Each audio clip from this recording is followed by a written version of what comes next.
ప్రభుత్వంలో ఈ రాష్ట్రానికి పెట్టుబడులు పారిశ్రామికవేత్తలు ఎవరు కూడా రాని పరిస్థితులు మనం చూసాం.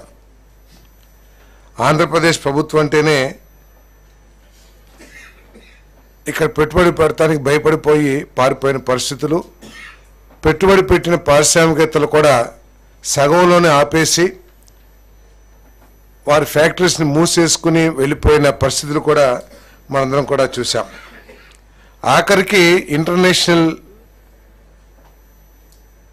బ్యాంక్స్ కానివ్వండి, లేకపోతే ఎవరైతే రుణాలు ఇస్తారో వాళ్ళందరూ కూడా ఆంధ్రప్రదేశ్లో ఎవరైనా పెట్టుబడి పెట్టడానికి వస్తే వాళ్ళకి రుణాలు ఇచ్చే పరిస్థితి కూడా లేదనే విషయం మనందరికీ కూడా తెలిసిందే. ఈరోజు అటువంటి పరిస్థితి నుంచి పూర్తిగా పరిస్థితి మారిపోయి పెద్ద పెద్ద పారిశ్రామికవేత్తలు, పెద్ద పెద్ద యూనిట్స్ అన్నీ కూడా మన రాష్ట్రం వైపు చూస్తున్నాయని చెప్పేసి మీ అందరికీ మనం చేస్తాను.